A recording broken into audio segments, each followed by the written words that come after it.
ನನ್ನ ಒಂದು ನಡವಳಿಕೆಗಳು, ನಾನು ಹಿಂದೆ ಏನು ಮೃದು ಸ್ವಭಾವದಲ್ಲಿದ್ದೆ, ಆದ್ರೆ ನನ್ನ ರೈತರಿಗೋಸ್ಕರ ಕೆಲವು ಬದಲಾವಣೆಗಳನ್ನ ಈ ರಾಜ್ಯದಲ್ಲಿ ತರ್ತಕ್ಕಂಥ ದಿನಕ್ಕೆ ಇವತ್ತು ಜನ ನಮ್ಮನ್ನ ಕೈ ಹಿಡಿತಾರೆ ಅಂತಕ್ಕಂಥದ್ದು ಗೊತ್ತಿದೆ. ಇವತ್ತು ಹುಷಾರಿಗೆ ಎಚ್ಚರಿಕೆ ಕೊಡ್ತಾ ಇದ್ದೇನೆ ನಮ್ಮ ಅಧಿಕಾರಿಗಳಿಗೆ. ಮುಂದಕ್ಕೆ ಈ ಒಂದು ವಿಷಯವನ್ನು ನಿಲ್ಲಿಸಿ ನೀವು ಏನೇನು ಮಾಡ್ತಾ ಇದ್ದೀರಿ, ಯಾವ ರೀತಿ ಕಾನೂನು ಬಾಹಿರವಾಗಿ ಏನೇನು ನಡೆಸಿದ್ದೀರಿ ಎಲ್ಲ ಗೊತ್ತಿದೆ. ಜೈಲಿಗೆ ಹೋಗ್ತಕ್ಕಂಥ ದಿನಗಳು ದೂರ ಇಲ್ಲ.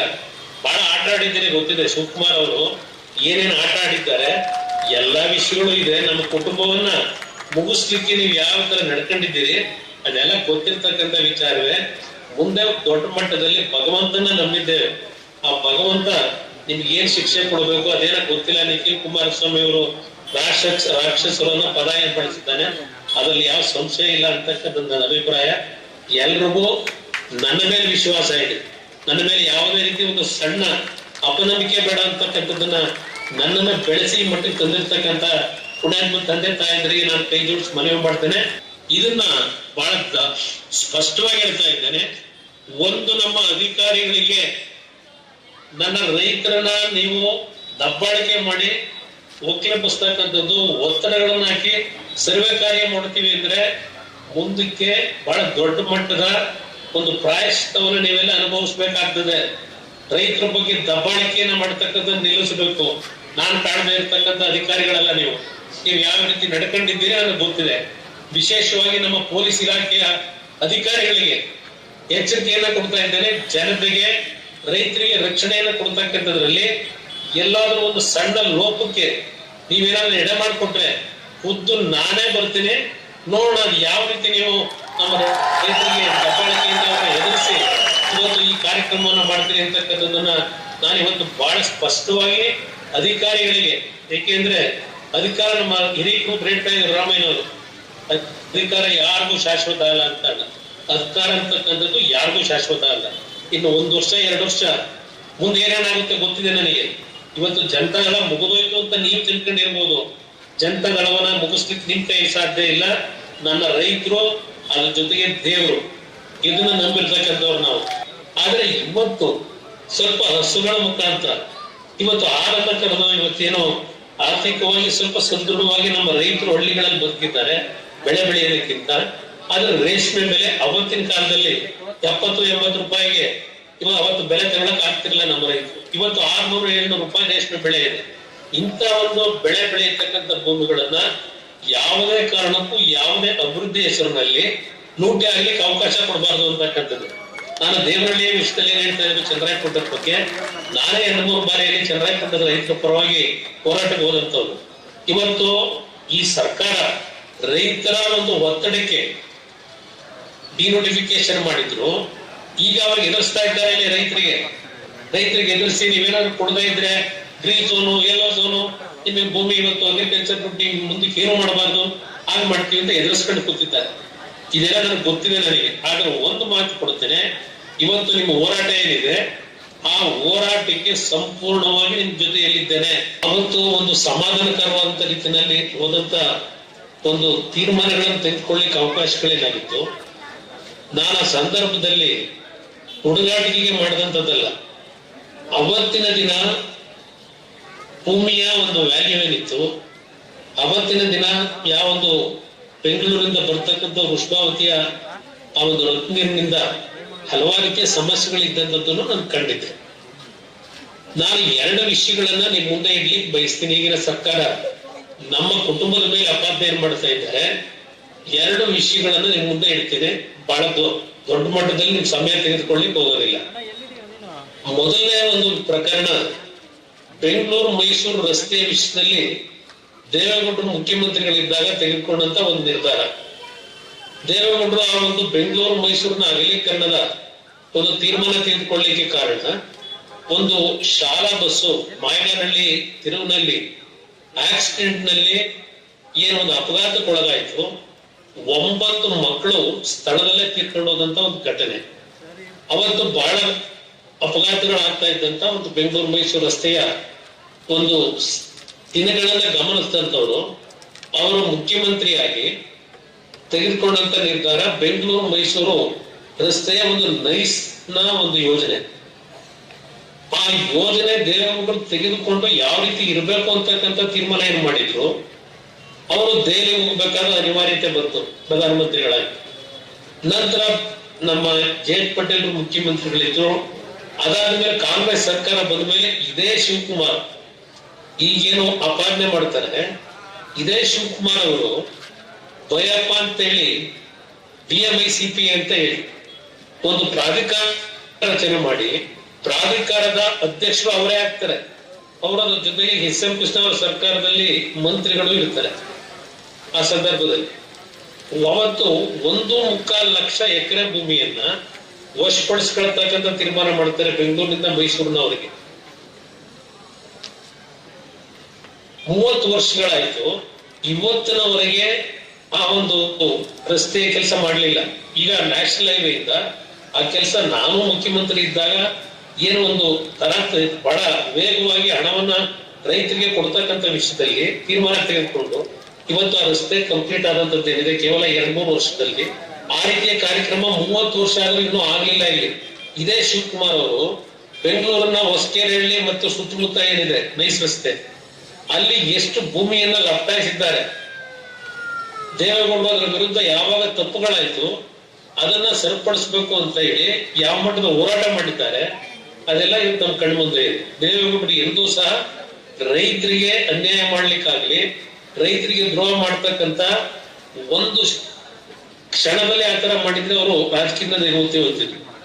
ರೈತರ ಪರವಾಗಿ ರೈತರಿಗೆ ಅನ್ಯಾಯ ಆದಾಗ ರೈತರ ಪರವಾಗಿ ಧ್ವನಿ ಎತ್ತಿರ್ತಕ್ಕಂತ ಒಬ್ಬ ರಾಜಕಾರಣಿ ಈ ದೇಶದಲ್ಲಿ ಇದ್ರೆ, ನಾನು ರಾಜ್ಯದಲ್ಲಿ ಹೇಳಲ್ಲ, ಈ ದೇಶದಲ್ಲಿ ಇದ್ರೆ ಸನ್ಮಾನ್ಯ ದೇವೇಗೌಡರು ಅಂತಕ್ಕಂಥದ್ದನ್ನ ನೀವೇ ಬೆಳೆಸಿರ್ತಕ್ಕಂಥ ನೀವು ಮರಿಬಾರದು ಅಂತಕ್ಕಂಥ ಹೇಳಿ ಬಯಸ್ಬೇಕು. ಅದಷ್ಟೇ ಅಲ್ಲ, ನನ್ನ ಕಾಲದಲ್ಲಿ ಯಾವೊಂದು ಈ ಪ್ರಾಜೆಕ್ಟ್ ಬಗ್ಗೆ ನಾನೇ ಇದಕ್ಕೆ ಭೂಸ್ವಾಧೀನ ಪ್ರಕ್ರಿಯೆ ಮಾಡಿದ್ದೆ ಅಂತ ಹೇಳ್ತಾರೆ. ನಾನು ಯಾವುದೇ ಭೂಸ್ವಾಧೀನ ಪ್ರಕ್ರಿಯೆ ಮಾಡಿರ್ಲಿಲ್ಲ. ಈ ಕಾರ್ಯಕ್ರಮವನ್ನ ತರಬೇಕು ಅಂತಕ್ಕಂಥದ್ದು ಬರೀ ಬಿಡದಿ ಅಂತದ್ದಲ್ಲ, ನಂದಗುಡಿ ಇರ್ಬೋದು, ಸೋಲೂರು ಇರ್ಬೋದು, ಅಲ್ಲಿ ದೇವನಹಳ್ಳಿ ಭಾಗ ಇರ್ಬೋದು ಮತ್ತು ಕನಕಪುರ ಭಾಗದಲ್ಲಿ ಇದನ್ನ ತರಬೇಕು ಅಂತ ಹೊರಟಿದ್ದ ಕಾರಣ ನಮ್ಮ ಮತ್ತೊಬ್ಬ ರೈತರು ಹೇಳ್ತಾ ಇದ್ರು, ಯಾಕೆ ನಮ್ಮ ರೈತರು ಭೂಮಿನೇ ಬೇಕು, ನೀವು ಸರ್ಕಾರದ ಭೂಮಿ ಮಾಡಬಾರ್ದು ಅನ್ನತಕ್ಕಂಥದ್ದನ್ನ ಏನ್ ಹೇಳ್ತಾ ಇದ್ರು. ಅವತ್ತು ಯಾವೊಂದು ಬೆಂಗಳೂರಿನ ಸಮೀಪದಲ್ಲಿದ್ದಂತ ಬಿಡದಿ ಅವತ್ತು ದೊಡ್ಡ ಮಟ್ಟದಲ್ಲಿ ಬೆಳೀತಾ ಇತ್ತು. ಆ ಹಿನ್ನೆಲೆಯಲ್ಲಿ ನನ್ನ ರೈತ ಕನ್ವಿನ್ಸ್ ಮಾಡಿ ನನ್ನ ಹೆಣ್ಣುಮಕ್ಳು ಹೇಳಿದಾಗ, ನಾವು ನೀವು ದುಡ್ಡು ಕೊಡ್ಬೋದು, ದುಡ್ಡನ್ನ ನಮ್ಮ ಮಕ್ಕಳು ಮತ್ತೆ ಹಾಳು ಮಾಡ್ಕೊಂಡ್ರೆ ನಾವೆಲ್ಲ ಹೋಗ್ಬೇಕು ಅಂತ.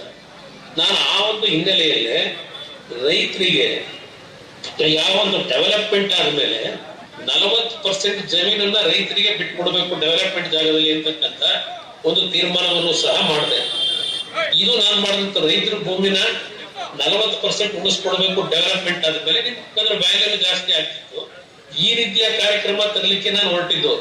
ಅದಷ್ಟೇ ಅಲ್ಲ, ನಾನು 2006ನೇ ಇಸ್ವಿನಲ್ಲಿ ಆ ಒಂದು ಯೋಜನೆಗೆ 60,000 ಕೋಟಿ ರೂಪಾಯಿಗಳನ್ನ ಬಂಡವಾಳ ಹಾಕ್ಬೇಕು ಅಂತಕ್ಕಂಥದ್ದಿದ್ದು. ಅದರಿಂದ ನಿಮ್ಗೆಲ್ಲರಿಗೂ ಆರ್ಥಿಕವಾಗಿ ನೀವು ಮೇಲೆ ಬರಬೇಕು ಅಂತಕ್ಕಂಥದ್ದು ನನ್ನಲ್ಲಿ ಆಸೆ ಇಟ್ಕೊಂಡಿದ್ದು. ಇದರಿಂದ ನಾನು ನನ್ನ ರೈತರು ನನ್ನನ್ನು ಬೆಳೆಸಿರ್ತಕ್ಕಂಥ ನನ್ನ ತಂದೆ ತಾಯಂದ್ರಿಗೆ ನನ್ನ ಜೀವನದ ಕೊನೆಯ ಉಸಿರಿನವರೆಗೂ ಅನ್ಯಾಯ ಮಾಡೋದಲ್ಲ. ಇದನ್ನ ಬಹಳ ಸ್ಪಷ್ಟವಾಗಿ ಹೇಳ್ತೇನೆ. ಇವತ್ತು 20,000 ಕೋಟಿ ಹೇಳ್ತಾ ಇದ್ದಾರೆ. ಅವತ್ತು ನಾನು 60,000 ಕೋಟಿ 2006ನೇ ಇಸ್ವಿ ಅಂದ್ರೆ ಇವತ್ತಿಗೆ ಅದು ಹೆಚ್ಚು ಕಡಿಮೆ ಒಂದು 3ರಿಂದ 4 ಲಕ್ಷ ಕೋಟಿ ಆಗುತ್ತೆ. ಆದ್ರೆ ಈ ಒಂದು ವಿಷಯದಲ್ಲಿ ಯಾವ ಒಂದು ವಿರೋಧವನ್ನ ಕೆಲವರು ಮಾಡ್ಲಿಕ್ಕೆ ಪ್ರಾರಂಭ ಮಾಡಿದ್ರು. ಇದೇ ಕಾಂಗ್ರೆಸ್ ಪಕ್ಷ ಏನೋ ಸತ್ಯಶೋಧನಾ ಸಮಿತಿ ಅಂತ ಮಾಡ್ಕೊಂಡ್ರು, ಇದೇ HK ಪಾಟೀಲ್ ಇವರೆಲ್ಲ. ಕುಮಾರಸ್ವಾಮಿ ಏನೋ ಬೆಂಗಳೂರು ಸುತ್ತಮುತ್ತ ಭೂಮಿ ಕೊಡಲಿಕ್ಕೆ ಕೊಟ್ಟಿದ್ದಾನೆ ಅಂತ ಹೇಳಿ. ಇದೆಲ್ಲ ಒಂದು ಇತಿಹಾಸ ಇದೆ, ನಾನು ಇದೆಲ್ಲ ಎಕ್ಸ್ಪ್ಲೈನ್ ಮಾಡ್ಲಿಕ್ಕೆ ಹೋಗಲ್ಲ. ಆದ್ರೆ ಒಂದು 2006ನೇ ಇಸ್ವಿಗಿದ್ದಂತ ಜೀವನ, ಜನಜೀವನ ಇವತ್ತು ಯಾವ ರೀತಿ ಬಿಲ್ಡಪ್ ಆಗಿದೆ. ಇವತ್ತು ಬಿಡದಿ ಸರೌಂಡಿಂಗು 2006ರಲ್ಲಿ ಯಾವ ರೀತಿ ಇತ್ತು. ಈ ಉದಾಹರಣೆಗೆ ನಾನು ಹಾಸನದಲ್ಲಿ ಹುಟ್ಟಿದ್ರು, ಅದೇನೋ ಋಣ ಬಂದ 1983ರಿಂದ 85ರಲ್ಲಿ ನನಗೆ ಕೆಲವರಲ್ಲಿ ಜಮೀನ್ ತಗೋಬೇಕು ಅಂತ ಹಿಂಸೆ ಮಾಡಿ ಜಮೀನ್ ಕೊಡ್ಸಿದ್ರಿಂದ ನನ್ನ ಸಂಬಂಧ ಬೆಳೀತು. ಅವತ್ತಿಂದ ಇಲ್ಲಿಯವರೆಗೆ ನಾನು ಒಬ್ಬನೇ ಒಬ್ಬ ರೈತರಿಗೆ ಇರಲಿ, ಒಬ್ಬ ಸಾಮಾನ್ಯ ಮನುಷ್ಯನಿಗೂ ತೊಂದರೆ ಕೊಟ್ಟವನಲ್ಲ, ನಾನು ಬೆಳೆಸ್ಕೊಂಡಿದ್ದೇನೆ. ಇವತ್ತು ಸಹ ಹೇಳ್ತೇನೆ, ಈ ವಿಷಯದಲ್ಲಿ ಇವತ್ತೇನು ಎಲ್ಲ ನಿಮ್ ಪರವಾಗಿ ನಿಂತಿದ್ದಾರೆ, ಇಲ್ಲಿ ನಾನು ಮುಖ್ಯಮಂತ್ರಿಯ ಅವಧಿ ಇದ್ದಿದ್ದು ಕೇವಲ 18 ತಿಂಗಳು. 18 ತಿಂಗಳ ನಂತರ ಹಲವಾರು ಘಟನೆಗಳು ಈ 18 ವರ್ಷದಲ್ಲಿ ಆಗೋಗಿದೆ. ಅದೆಲ್ಲವನ್ನ ಸುದೀರ್ಘವಾಗಿ ನೀವು ಹೇಳಲಿಕ್ಕೆ ಹೋಗೋದಿಲ್ಲ. ಆದ್ರೆ ಇವತ್ತು ಮಂಜು ಅವ್ರು ಮಾತನಾಡ್ಬೇಕಾದ್ರೆ ಒಂದು ಮಾತಾಡಿದ್ರು, ಪ್ರಕಾಶ್ ಅವ್ರು ಮಾತನಾಡ್ಬೇಕಾದ್ರೆ ಒಂದು ಮಾತಾಡಿದ್ರು. ಮಂಜು ಹೇಳಿದಂಥದ್ದು 9,000 ಎಕರೆ ಅಂತ ಹೇಳಿ ಏನು ಕೆಲವು ಅಧಿಕಾರಿಗಳು ಇವ್ರಿಗೆ ಮಾಹಿತಿ ಕೊಟ್ಟಿದ್ರು. ಆ 9,000 ಎಕರೆನಲ್ಲಿ 3,500 ಇಂದ 4,000 ಎಕರೆ ಸರ್ಕಾರಿ ಭೂಮಿ ಇದೆ ಅಂತ ಹೇಳಿ ಇವರು ಮಾಹಿತಿಗಳನ್ನು ಇಟ್ಕೊಂಡು ಸರ್ವೆ ಮಾಡ್ಲಿಕ್ಕೆ ಹೊರಟರು. ಇದರಲ್ಲಿ ಈಗ ಬರೀ 700 ಎಕರೆ ಇದೆ ಅಂತ ತೋರಿಸ್ತಾ ಇದ್ದಾರೆ. ಈ ಅಧಿಕಾರಿಗಳು ಇವರೆಲ್ಲ ಸೇರಿ ಇವತ್ತು ಯಾವೊಂದು ಭೂಮಿ ಸರ್ಕಾರಿ ಭೂಮಿಗಳಿತ್ತು ಆ ಭೂಮಿಯನ್ನ ಯಾವ ರೀತಿ ಈಗಾಗಲೇ ಲೂಟಿ ಹೊಡೆದಿದ್ದಾರೆ ಇದರ ಮಾಹಿತಿಗಳು ನನ್ನ ಹತ್ತಿದೆ. ನಾನು ಬಹಳ ಈ ರಾಜಕೀಯದಲ್ಲಿ ಮಾಹಿತಿಗಳನ್ನ ಯಾವ ರೀತಿ ಸಂಗ್ರಹ ಮಾಡಬೇಕು ಮಾಡಿಟ್ಟಿದ್ದೇವೆ. ಅದನ್ನ ನಿಮಗೆ ಬಹಳ ಸ್ಪಷ್ಟವಾಗಿ ಹೇಳ್ತೇನೆ. ಇವತ್ತು ಈ ಟೌನ್ಶಿಪ್ ನ ಹೆಸರಿನಲ್ಲಿ ಲೂಟಿ ಹೊಡೆಯ ಕೆಲಸ ಮಾಡ್ಲಿಕ್ಕೆ ಹೊರಟಿದ್ದಾರೆ. ಒಂದು ಉದಾಹರಣೆ ಕೊಡ್ತೀನಿ ನಿಮಗೆ. ಇವತ್ತು ಶಿವಕುಮಾರ್ ಏನು ನಮ್ಮ ಮೇಲೆ ದೂರ್ತಾರೆ. ಇವತ್ತು ನಮ್ಮ ಬಿಲ್ಕೆಂಪನಹಳ್ಳಿಯ ಪಕ್ಕದಲ್ಲಿ ಒಬ್ಬ ಬ್ರಾಹ್ಮಣರು ಕೃಷ್ಣಮೂರ್ತಿ ಅಂತ ಹೇಳಿ ಅವರು ಪಾಪ ಫೈನಾನ್ಸ್ ಕಾರ್ಪೊರೇಷನ್ ಅಲ್ಲಿ ಲೋನ್ ತಗೊಂಡ್ರು. ಪಾಪ ಏನೋ ಒಂದು ಹೋಟ್ಲ್ ಹಾಕೊಂಡ್ರು.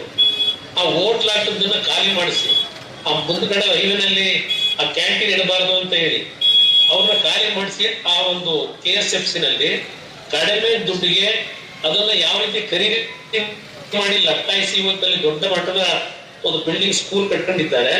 ಅದ್ರ ಜೊತೆಗೆ ಇನ್ನೊಬ್ರು ರಾಮಸ್ವಾಮಿ ಅಂತ ಹೇಳಿ ಪಾಪ ಮಿಲಿಟರಿಯಿಂದ ಬಂದ್ರು, ರಿಟೈರ್ಡ್ ಆಗಿ ನಿವೃತ್ತಿ ಹೊಂದಿ. ಅವ್ರ ಮಗಳನ್ನ ಕಿಡ್ನಾಪ್ ಮಾಡಿ ಯಾವ ರೀತಿ ಆ ಜಮೀನು ಬರ್ಸ್ಕೊಂಡಿದ್ದಾರೆ. ಇಂಥ ಕೆಲಸ ನಾವೇನಾದ್ರೂ ಮಾಡಿದೀವಿ ನಮ್ಮ ಕುಟುಂಬ ಇವತ್ತು ಅಲ್ಲಿ ನಮ್ಮ ಜಿಲ್ಲೆ ಒಳಗೆ ಇಲ್ಲ ಇಡೀ ರಾಜ್ಯದಲ್ಲಿ ಇಂಥ ವ್ಯಕ್ತಿಗಳು ನನ್ನ ಮೇಲೆ ದೇವೇಗೌಡರ ಮೇಲೆ ಕಾಮೆಂಟ್ಸ್ ಮಾಡ್ತಕ್ಕಂಥ ನೈತಿಕತೆ ಇವರಲ್ಲಿ ಇಟ್ಕೊಂಡಿದ್ದಾರ? ಇಲ್ಲ ನಾನು ಜಮೀನು ಕೊಡ್ಸಿದ್ದಾರೆ ನನ್ನಲ್ಲಿ ಕೆಟ್ಟದಲ್ಲಿ ನನಗೆ. ಇವತ್ತು ನಾನು ಅಲ್ಲಿ ದೊಡ್ಡ ಕಾಲೇಜು ಇಲ್ಲ ಫ್ಯಾಕ್ಟ್ರಿ ಕಟ್ಟಿದ್ದೀನಿ. ನಿಮ್ ತರ ನಾನು ರೈತನಾಗಿ ಅಲ್ಲಿ ಇವತ್ತು ಏನ್ ಜೀವನ ಮಾಡ್ತಾ ಇದ್ದೇನೆ. ನನಗೆ ಆಸ್ತಿ ತಗೊಂಡಿದ್ದು ಅಧಿಕಾರದಲ್ಲಿದ್ದಾಗ ನಾನು ಸಿನಿಮಾ ರೈತನಾಗೆ ಕೃಷಿ ವಲಯದಲ್ಲೇ ಇಟ್ಟಿದ್ದೇನೆ. ಅದನ್ನು ಆ ರೀತಿ ಬದುಕಿದ ನಿಮ್ ಜೊತೆನಲ್ಲಿ ನಾನು ಇವತ್ತು ನನ್ನ ಮಗ ಇವತ್ತಲ್ಲಿ ಬಂದೇ ನಿಂತಿದ್ದಾನೆ. ನನ್ನ ಮಗ ಅನ್ನೋದಲ್ಲ ನಿಮ್ಗಳ ಮಗ ಅಂತಕ್ಕಂಥ ನಾನು ಹೇಳಲಿಕ್ಕೆ ಬಯಸ್ತೇನೆ. ಅವನಿವತ್ತು ಧ್ವನಿ ಎತ್ತಿ ನನ್ನ ಪರವಾಗಿ ನನ್ನ ಆರೋಗ್ಯದ ಸಮಸ್ಯೆಗಳಿಂದ ಅವನೇ ಇವತ್ತಿಗೆ ಬಂದಿದ್ದಾನೆ. ಒಂದು ಮಾತನ್ನ ಕೊಡ್ತಾನೆ. ಅವನೇನ್ ಹೇಳಿದ್ದಾನೆ, 1 ಇಂಚು ಭೂಮಿಯನ್ನ ನಮ್ಮ ರೈತರಿಂದ ವಶಪಡಿಸ್ಕೊಳ್ಳಿಕ್ಕೆ ಸರ್ಕಾರ ಬಿಡಲ್ಲ ಅಂತಕ್ಕಂಥದ್ದು ಏನ್ ಹೇಳಿದ್ದಾನೆ. ಅದಕ್ಕೆ ನನ್ನ ಬೆಂಬಲವೂ ಇದೆ. ನಾನು ಸಹ ನಿಮ್ಮ ಜೊತೆ ಬೆಂಗಳೂರಿಗೆ ಪಾದಯಾತ್ರೆ ಹೋಗಬೇಕಂತ ಅನಿವಾರ್ಯತೆ ಬಂದ್ರೆ ನಾನೇ ನಿಮ್ ಜೊತೆ ಭಾಗವಹಿಸಿ. ನನ್ನ ಆರೋಗ್ಯ ಮುಖ್ಯ ಅಲ್ಲ, ನನ್ನನ್ನು ಬೆಳೆಸಿರ್ತಕ್ಕಂಥ ನನ್ನ ಜನನ ಮುಖ್ಯ. ನನಗೆ ನಿಮ್ ಕಣ್ಣಲ್ಲಿ ಎಂದೂ ನೀರು ಹಾಕ್ಬಾರ್ದು. ಇವತ್ತು ಮೊನ್ನೆ ನನಗೆ ನಮ್ಮ PA ಹೇಳ್ತಾ ಇದ್ದ ರಾತ್ರಿ 11 ಗಂಟೆಯಲ್ಲಿ ಅಂದೆ ಯಾವ ಪಾಪ ಹೊಸೂರ್ನ ಒಂದು ಹೆಣ್ಣು ಮಗಳ ಮನೆಗೆ ನುಗ್ಗಿ ಗಲಾಟೆ ಮಾಡಿದಂತ ಸನ್ನಿವೇಶ ನನಗೆ ಎಕ್ಸ್ಪ್ಲೈನ್ ಮಾಡಿ ಆ ಒಂದು ವಾಟ್ಸಪ್ ಅಲ್ಲಿ ತೋರಿಸ್ತಾ ಇದ್ದ. ಇಂಥ ನೀಚ್ ಕೆಲಸ ಮಾಡಿ ಇವತ್ತು ಅಲ್ಲಿ ಟೌನ್ಶಿಪ್ ಕಟ್ಟಬೇಕು. ಅವರು ಬಡವರ ಮೇಲೆ ಇವತ್ತು ಹಲ್ಲೆ ಮಾಡಿ. ಅದರಿಂದ ಇವತ್ತು ನೀವೇನು ಹೋರಾಟ ಕೇಳ್ತಿದ್ದೀರಿ ಇದು ರಾಜಕೀಯದ ಪ್ರಶ್ನೆ ಅಲ್ಲ, ನಿಮ್ಮ ಬದುಕಿನ ಪ್ರಶ್ನೆ ಅಂತ ನೀವೇನ್ ಹೇಳ್ತಾ ಇದ್ದೀರಿ.